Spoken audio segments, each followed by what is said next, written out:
ನನ್ನ ಹೆಸರು ರಾಕೇಶ್. ನಾನು ರೈಲ್ವೆ ಇಲಾಖೆಯಲ್ಲಿ ಕೆಲಸ ಮಾಡುತ್ತೇನೆ. ನನಗೆ ಒಬ್ಬಳು ಸುಂದರವಾದ ಪತ್ನಿ ಮತ್ತು 1 ವರ್ಷದ ಮುದ್ದಾದ ಮಗ ಇದ್ದಾನೆ. ನಮ್ಮ ಮದುವೆಯಾಗಿ 3 ವರ್ಷಗಳಾಗಿವೆ. ನಾವಿಬ್ಬರೂ ಲವ್ ಮ್ಯಾರೇಜ್ ಆಗಿದ್ದೇವೆ. ಆದ್ದರಿಂದ ಮದುವೆಗೆ ಮೊದಲೇ ನನ್ನ ಪತ್ನಿಯ ಮನೆಗೆ ನನ್ನ ಓಡಾಟವಿತ್ತು. ನನ್ನ ಪತ್ನಿಯ ಕುಟುಂಬ ಚಿಕ್ಕದಾಗಿದೆ ಮತ್ತು ಅದು ನಮ್ಮ ಮನೆಯಿಂದ ಕೇವಲ 2 ಅಥವಾ 3 ಕಿಲೋಮೀಟರು ದೂರದಲ್ಲಿದೆ. ಅವರ ಮನೆಯಲ್ಲಿ ಅವರ ತಾಯಿ, ತಂದೆ ಮತ್ತು ಒಬ್ಬಳು ಚಿಕ್ಕ ತಂಗಿ ಇದ್ದರು. ಅವರ ಚಿಕ್ಕ ತಂಗಿಯೊಂದಿಗೆ ನಾನು ಮದುವೆಗಿಂತಲೂ ಮೊದಲೇ ಚೆನ್ನಾಗಿ ಬೆರೆತಿದ್ದೆ. ಅವಳು ಕೂಡ ನನ್ನ ಜೊತೆ ಆಡಬಾರದ ಆಟಗಳನ್ನೆಲ್ಲ ಆಡಿದ್ದಾಳೆ. ನನ್ನ ಮಾವ ಓರ್ವ ನಿವೃತ್ತ ಶಿಕ್ಷಕರಾಗಿದ್ದರು ಮತ್ತು ಮಾವನ ಪತ್ನಿ ಗೃಹಿಣಿಯಾಗಿದ್ದರು. ನನ್ನ ಪತ್ನಿಯ ತಂಗಿ BA ಪದವಿಯನ್ನು ಮಾಡುತ್ತಿದ್ದಳು. ಮಾವನಿಗೆ ನಿವೃತ್ತಿಯಿಂದ ಬಂದ ಹಣವನ್ನು ಅವರು ಬುದ್ಧಿವಂತಿಕೆಯಿಂದ ಹೂಡಿಕೆ ಮಾಡುತ್ತಿದ್ದರು. ಇದರಿಂದ ಮನೆಯ ಆರ್ಥಿಕ ಸ್ಥಿತಿ ತುಂಬಾ ಚೆನ್ನಾಗಿತ್ತು. ಮಾವನವರು ತಮ್ಮ ಒಬ್ಬ ಸ್ನೇಹಿತನೊಂದಿಗೆ ಪಾಲುದಾರಿಕೆಯಲ್ಲಿ ವ್ಯಾಪಾರ ಮಾಡುತ್ತಿರುವುದರಿಂದ ದಿನವಿಡೀ ವ್ಯಸ್ತರಾಗಿರುತ್ತಾರೆ. ನಾನು ಕೂಡ ರೈಲ್ವೆ ಇಲಾಖೆಯಲ್ಲಿ ಒಳ್ಳೆಯ ಹುದ್ದೆಯಲ್ಲಿ ಕೆಲಸ ಮಾಡುತ್ತಿದ್ದೇನೆ ಮತ್ತು ನನ್ನ ಪತ್ನಿ SBI ಬ್ಯಾಂಕ್ನಲ್ಲಿ ಮ್ಯಾನೇಜರ್ ಹುದ್ದೆಯಲ್ಲಿ ಕೆಲಸ ಮಾಡುತ್ತಿದ್ದಾಳೆ. ನಮ್ಮ ಮಗನ ಆರೈಕೆಯ ಜವಾಬ್ದಾರಿಯನ್ನು ನನ್ನ ಪತ್ನಿಯ ತಾಯಿ ಅಂದರೆ ನಮ್ಮ ಅತ್ತೆ ತೆಗೆದುಕೊಂಡಿದ್ದಾರೆ. ಏಕೆಂದರೆ ನಾವಿಬ್ಬರು ಕೆಲಸಕ್ಕೆ ಹೋಗುವುದರಿಂದ ಮಗನನ್ನು ನೋಡಿಕೊಳ್ಳುವುದು ಸ್ವಲ್ಪ ಕಷ್ಟವಾಗುತ್ತಿತ್ತು. ನನ್ನ ಅತ್ತೆ ಈ ಕೆಲಸವನ್ನು ಖುಷಿಯಿಂದ ಮಾಡುತ್ತಾರೆ, ಏಕೆಂದರೆ ಇದು ಅವರಿಗೆ ಒಂದು ಮನೋರಂಜನೆಯೂ ಆಗಿದೆ ಮತ್ತು ಅವರಿಗೆ ಮಕ್ಕಳು ತುಂಬಾ ಇಷ್ಟ. ಸತ್ಯವನ್ನು ಹೇಳಬೇಕೆಂದರೆ ನನ್ನ ಪತ್ನಿಯ ತಾಯಿ ತಮ್ಮನ್ನು ತುಂಬಾ ಚೆನ್ನಾಗಿ ಕಾಪಾಡಿಕೊಂಡಿದ್ದಾರೆ. ಅವರನ್ನು ನೋಡಿದರೆ ಯಾರು ಹೇಳಲಾರರು ಅವರಿಗೆ 2 ಹೆಣ್ಣು ಮಕ್ಕಳು ಇದ್ದಾರೆ ಮತ್ತು ಅವರ ವಯಸ್ಸು 46 ವರ್ಷ ಎಂದು. ಅವರ ದೇಹ ಒಬ್ಬ ಮಲಯಾಳಂ ನಟಿ ಅಂತಿದೆ. ಆದ್ದರಿಂದ ಅವರ ಡೆಲಿವರಿಯ ನಂತರವೂ ಅವರ ದೇಹದ ಮೇಲೆ ಹೆಚ್ಚಿನ ಪರಿಣಾಮ ಬೀರಲಿಲ್ಲ. ಅವರ ಎತ್ತರ ಸುಮಾರು 5 ಅಡಿ 5 ಇಂಚು.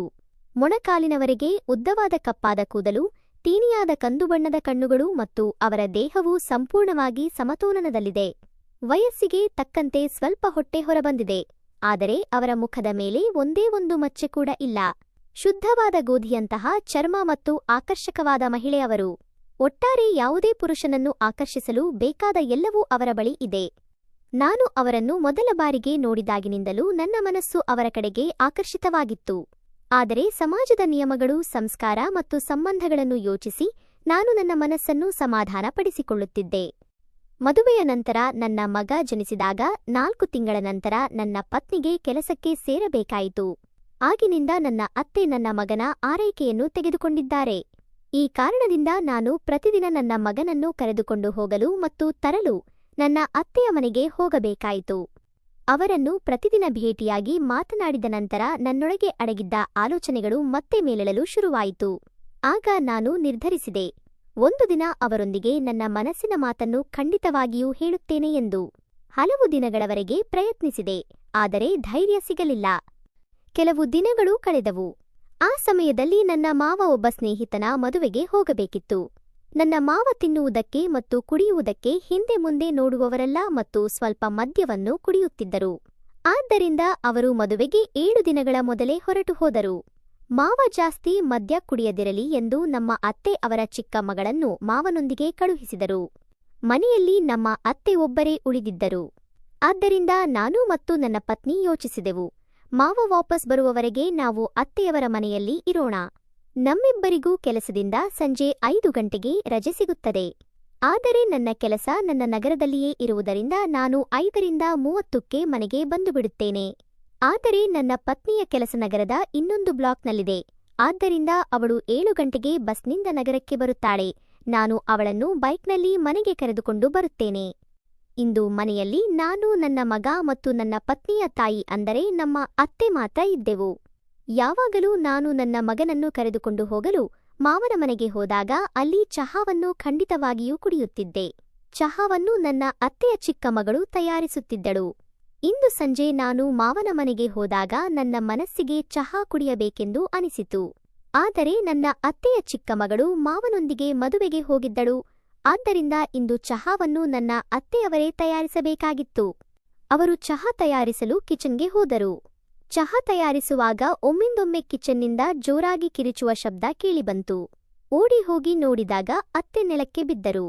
ಅವರು ಮೇಲಿಂದ ಸಕ್ಕರೆಯ ಡಬ್ಬವನ್ನು ತೆಗೆಯಲು ಪ್ರಯತ್ನಿಸುವಾಗ ಕಾಲು ಜಾರಿ ಬಿದ್ದರು. ಅವರ ಕಾಲಿಗೆ ಗಾಯವಾಗಿತ್ತು.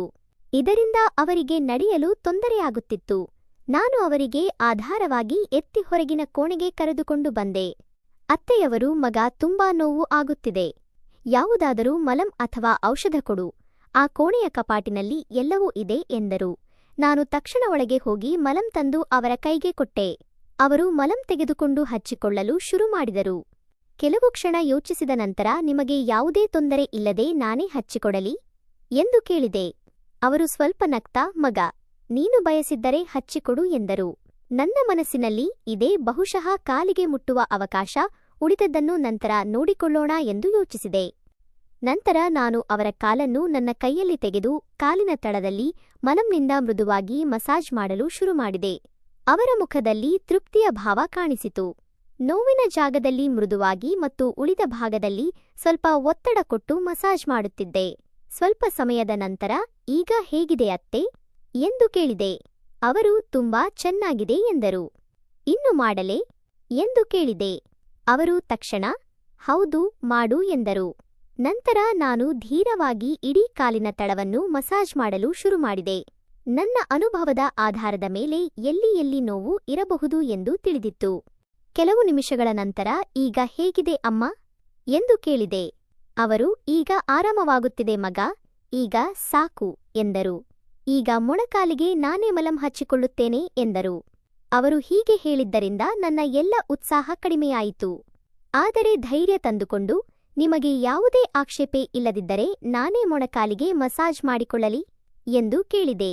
ಅವರು ಏನು ಹೇಳುತ್ತಾರೆ ಗೊತ್ತಿರಲಿಲ್ಲ. ಆದರೆ ಅವರು ನಗ್ತಾ ಮಲಮನ್ನು ನನ್ನ ಕೈಗೆ ಕೊಟ್ಟರು ಮತ್ತು ನಾನು ಖುಷಿಯಿಂದ ಅವರ ಮೊಣಕಾಲಿಗೆ ಮಸಾಜ್ ಮಾಡಲು ಶುರು ಮಾಡಿದೆ. ಮತ್ತೆ ಕೈಯನ್ನು ವೃತ್ತಾಕಾರದಲ್ಲಿ ತಿರುಗಿಸಿ ಬೆರಳುಗಳಿಂದ ಔಷಧವನ್ನು ಹಚ್ಚಿ ಮಸಾಜ್ ಮಾಡಿದೆ. ಕಾಲಿನ ತಳದ ಮಸಾಜಿನ ನಂತರ ಈಗ ಮೊಣಕಾಲಿನ ಮಸಾಜ್ ಮಾಡುತ್ತಿದ್ದೆ. ಒಳ್ಳೆಯ ವಿಷಯವೇನೆಂದರೆ, ಅತ್ತೆಯವರು ನೇರವಾಗಿ ಮಲಗಿದ್ದರಿಂದ ಅವರಿಗೆ ಇದೆಲ್ಲ ಕಾಣಿಸುತ್ತಿರಲಿಲ್ಲ.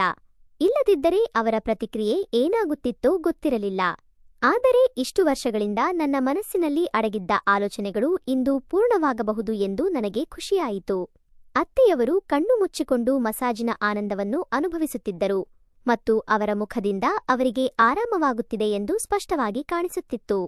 ಆದರೂ ನಿಮಗೆ ಹೇಗಿದೆ ಅಮ್ಮ ಎಂದು ಕೇಳಿದೆ. ಅವರು ತಕ್ಷಣ, ತುಂಬಾ ಚೆನ್ನಾಗಿದೆ ಮಗ, ನಿನ್ನ ಕೈಯಲ್ಲಿ ಜಾದೂ ಇದೆ ಎಂದರು. ಆದರೆ ಒಂದು ವಿಷಯವನ್ನು ಗಮನಿಸಿದೆ. ಅವರ ಮಾತಿನ ದಾಟಿ ಸ್ವಲ್ಪ ಬದಲಾವಣೆಯಾಗಿತ್ತು.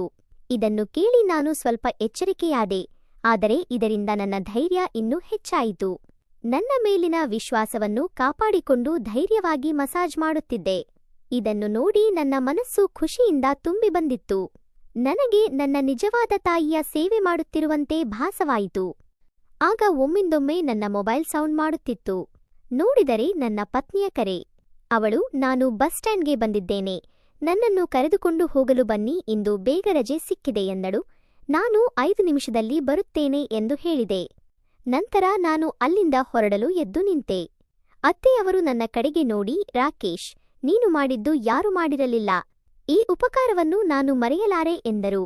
ನಾನು ಸ್ವಲ್ಪ ನಗ್ತಾ, ಅಯ್ಯೋ, ಇದರಲ್ಲಿ ಉಪಕಾರದ ಮಾತೇನು ಇದೆ ಅಮ್ಮ, ನಿಮ್ಮನ್ನು ಖುಷಿಯಾಗಿ ಇಡುವುದು ನನ್ನ ಕರ್ತವ್ಯ ಎಂದೆ. ಅವರು ತಲೆಯಾಡಿಸುತ್ತಾ, ಬಹುಶಃ ನಿನಗೆ ಇದು ಕರ್ತವ್ಯವಿರಬಹುದು, ಆದರೆ ನನಗೆ ಇದು ಒಂದು ಹೊಸ ಆರಂಭದಂತ ಆಗಿದೆ ಎಂದರು. ಅವರ ಮಾತನ್ನು ಅರ್ಥ ಮಾಡಿಕೊಳ್ಳಲು ಪ್ರಯತ್ನಿಸಿದೆ. ಆದರೆ ಹೆಚ್ಚೇನು ಹೇಳದೆ ಮನೆಯಿಂದ ಹೊರಗೆ ಬಂದೆ. ಅವರ ಮುಖದಲ್ಲಿ ತೃಪ್ತಿಯ ಮತ್ತು ಆಪ್ತೆಯ ಭಾವ ಸ್ಪಷ್ಟವಾಗಿ ಕಾಣಿಸುತ್ತಿತ್ತು. ಸಮಾಜದಲ್ಲಿ ಕೆಲವು ಒಮ್ಮೆ ಸಂಬಂಧಗಳು ತಮ್ಮ ನಿಜವಾದ ಅರ್ಥವನ್ನು ತಿಳಿಯುವುದು ನಾವು ಮನಸ್ಸಿನಿಂದ ಯಾರಿಗಾದರೂ ಸಹಾಯ ಮಾಡಿದಾಗ ಎಂದು ಯೋಚಿಸುತ್ತಿದ್ದೆ. ಬಹುಶಃ ಇಂದಿನ ದಿನ ನಮ್ಮ ಸಂಬಂಧದ ಒಂದು ಹೊಸ ಆರಂಭವಾಗಿತ್ತು. ನಂತರ ನಾನು ನನ್ನ ಪತ್ನಿಯ ಬಳಿಗೆ ತಲುಪಿದಾಗ ಅವಳು, ಇಷ್ಟು ತಡವಾದದ್ದೇಕೆ ಎಂದು ಕೇಳಿದಳು. ನಾನು ನಗ್ತಾ, ಅಮ್ಮನ ಕಾಳಜಿ ವಹಿಸುತ್ತಿದ್ದೆ ಎಂದೆ. ನನ್ನ ಪತ್ನಿ ನನ್ನ ಕಡೆಗೆ ನೋಡಿ ಏನು ಹೇಳದೆ ನಗುತ್ತಾಳೆ. ನಂತರ ನಾವಿಬ್ಬರೂ ಮಾವನ ಮನೆಗೆ ಬಂದೆವು ಮತ್ತು ಅತ್ತೆಯವರು ನನ್ನನ್ನು ನಗ್ತಾ ನೋಡುತ್ತಿದ್ದರು. ನನ್ನ ಮನಸ್ಸಿನಲ್ಲಿ ಒಂದು ವಿಚಿತ್ರವಾದ ಶಾಂತಿಯಿತ್ತು. ಬಹುಶಃ ಕೆಲವು ಸಂಬಂಧಗಳು ಹೀಗಿರುತ್ತವೆ.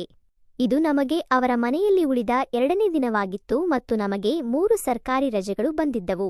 2 ಸರ್ಕಾರಿ ರಜೆ ಮತ್ತು 1 ಭಾನುವಾರ. ಈಗ ನಾವಿಬ್ಬರೂ ಮಾವನ ಮನೆಯಲ್ಲೇ ಉಳಿಯಲಿದ್ದೆವು.